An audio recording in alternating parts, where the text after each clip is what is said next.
So this is like a couple of hours later, but this video will be me making my coffee that I drink every morning and I get a lot of compliments on, and I always have friends asking me to make a video or like to tell them what my secret is to me making my coffee.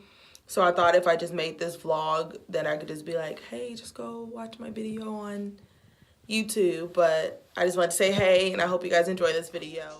So here's me just getting my cup ready, and I refrigerate my coffee every night before I make it.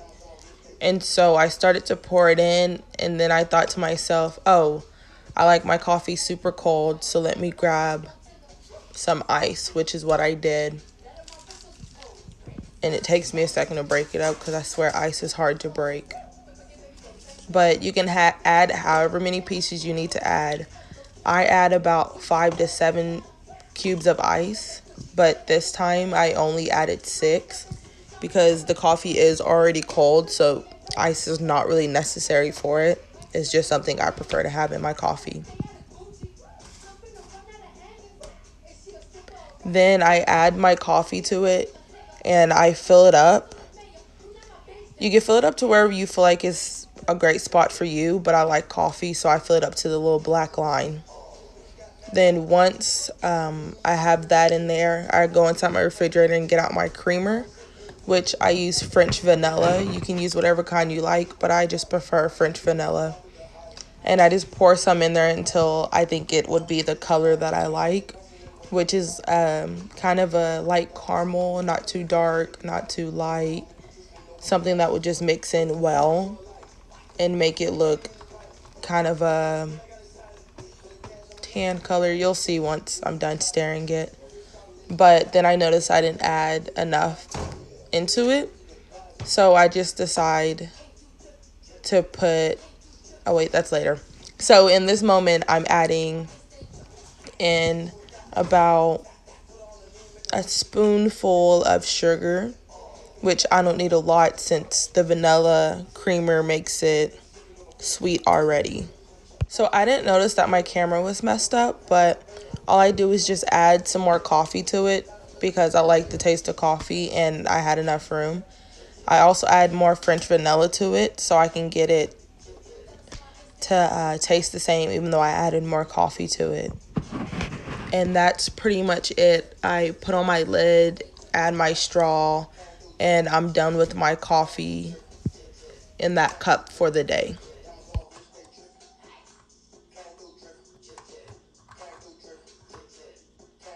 So, you always got to check it and try it to be for sure it's great, and it was amazing.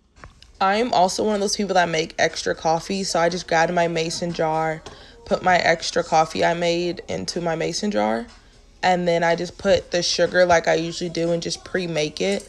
So I added less sugar than usual to my big cup, and then while doing that, I'll add my French vanilla into it, which I don't have that much left, so I was checking, and I didn't have enough to make the amount and make the color that I like, which you can see the color I like in the cup and the color that's inside the mason jar, which obviously isn't the same. So I just grabbed out my almond milk, which is unsweetened vanilla, and I just poured some in to make it the color that I like. And so with the almond milk being added and it's unsweetened, I knew that it wouldn't taste the same as the one I had made in the cup. So I decided to grab out my sugar and add my sugar to it because I needed a little bit more sweet. But if you don't like it sweetened, then obviously you don't have to add the little bit of sugar I do add to it. I just add a spoonful to it, and I just mix it up and just see what it tastes like. And obviously you can see that the color of my mason jar is not the same as the color in my cup, but I was okay with it because when I tried it in this moment, it tasted fine to me. So I was like, okay, whatever, I'm good with this, or I'm going to be late if I keep dealing with this. So I close my mason jar and take it with me. Also, I want to apologize for this video that I keep rubbing my eye. And I know I'm doing a voiceover over my own voice, but when I was editing, I noticed that I could not stop touching my face, so I apologize. That you guys make it the same way, because that's how I make it every day. And I'm a big, huge iced coffee fan. Not much of a person that likes to drink warm coffee in any weather, so I just usually go with iced coffee. But I'm for sure you can do all the same steps with hot coffee.